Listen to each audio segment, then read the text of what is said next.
வணக்கம் நண்பர்களே. டாக்டர் ருத்ரன், மனநல ஆலோசகர் துர்கா, இருவருமே சென்னையில் இருக்கவங்க. இவங்க ரெண்டு பேருக்கும் நோயாளிகளிடம் அணுகும் முறையில் ஒரு பெரிய ஒற்றுமை இருக்கிறது. அது என்ன ஒற்றுமை? அதற்கு முன்னால் ஒன்று சொல்லிவிடுகிறேன். டாக்டர் ருத்ரனுடைய அனுபவம், அவருடைய குவாலிஃபிகேஷன், கல்வி அறிவு, படித்த படிப்பு எல்லாம் வேறு. டாக்டர் துர்கா செல்லத்துறை அவர்கள் படித்த படிப்பு வேறு. ஏது முதல்ல சொல்லிக்கிறேன்னா, நீ யார்கிட்ட காசு வாங்கிட்டியான்னு கேட்டுருவாங்க.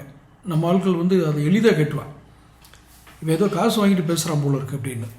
நான் நேரடியாக அவர்களிடம் கண்ட ஒரு குணாதிசயங்களை ஒப்பிட்டு மிக சுருக்கமாக சொல்கிறேன்.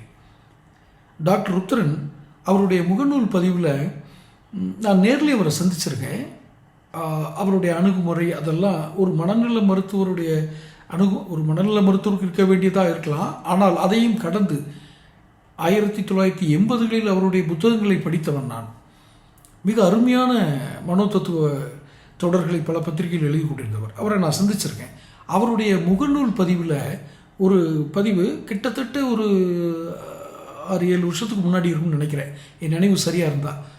ஃபேஸ்புக்கில் அவர் இப்போல்லாம் அதிகமாக எழுதுறது இல்லையா, இல்லை நான் பார்க்குறது இல்லையா தெரியல. அப்போ நான் படித்த ஒரு பதிவு. அவர்கிட்ட ஒரு நோயாளி வர்றாரு, பேஷண்ட் வர்றாங்க. பொதுவாகவே டாக்டர் ருத்ரன் சாரோட பழக்கம் என்ன அப்படின்னா, வர்றவங்களுடைய பொருளாதார நிலையை தெரிஞ்சுக்கிட்டு கட்டணங்களில் சில சலுகை கொடுப்பார், அல்லது வாங்காமல் கூட விட்டுருவார். இதை இந்த வர்ற நோயாளி தெரிஞ்சு வச்சுருக்காரு.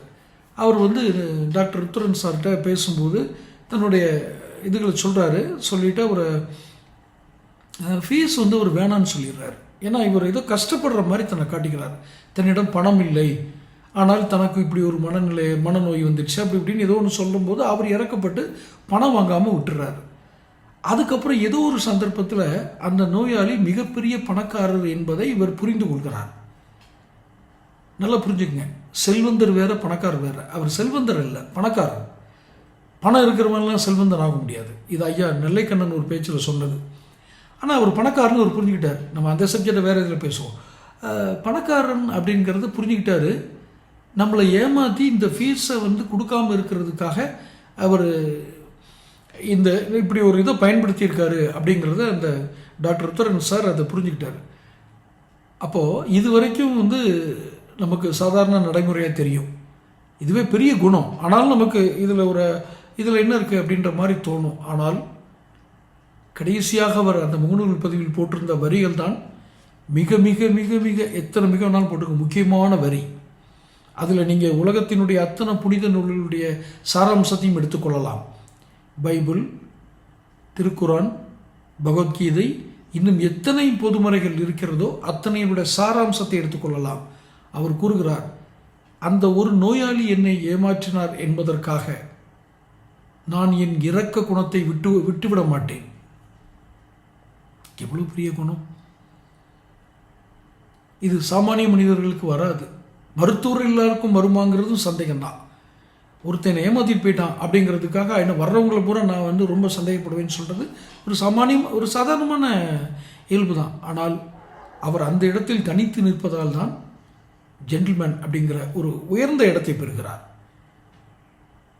ஒருவன் ஏமாற்றி விட்டான், பணம் இல்லாத போல் நடித்து நம்மகிட்ட ஃபீஸ் கொடுக்காம போயிட்டான். ஆனாலும் தொடர்ந்து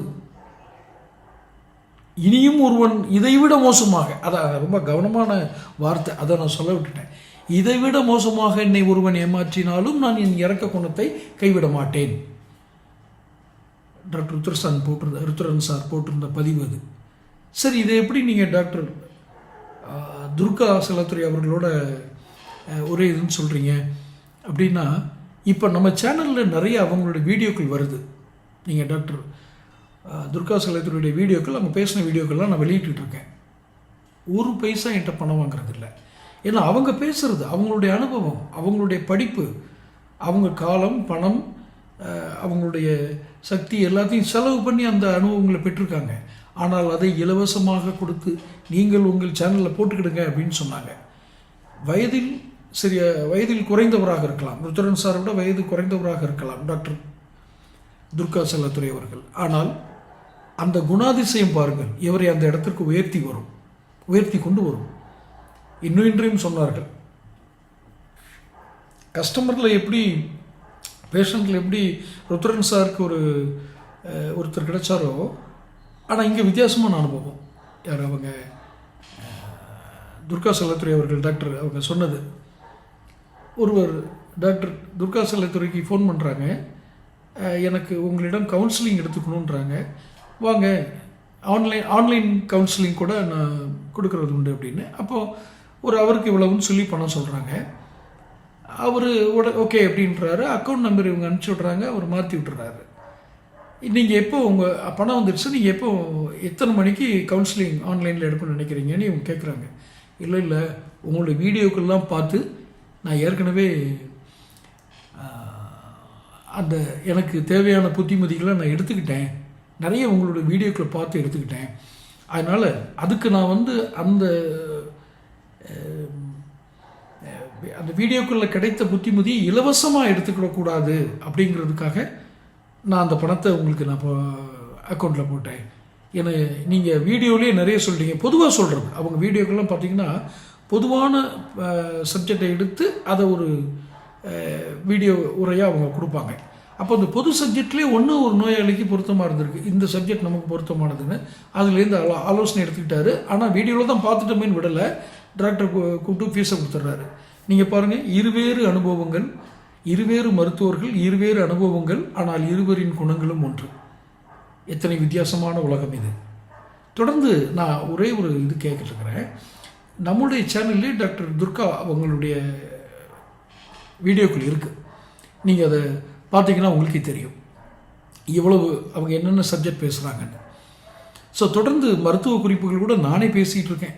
சில நான் மருத்துவர் அல்ல, மருத்துவம் படித்தவனும் அல்ல, ஆனால் மருத்துவ குறிப்புகளில் இது பொது சமூகத்திற்கு உதவும் என்று நினைக்கிற அந்த பதிவுகளை மட்டும் எடுத்து நம்ம சேனலில் போட்டுட்ருக்கேன். தொடர்ந்து பேசுவோம். சேனல் சப்ஸ்கிரைப் பண்ணிக்கங்க, நோட்டிஃபிகேஷன் பெல் பதிவு பண்ணுங்கள். நன்றி.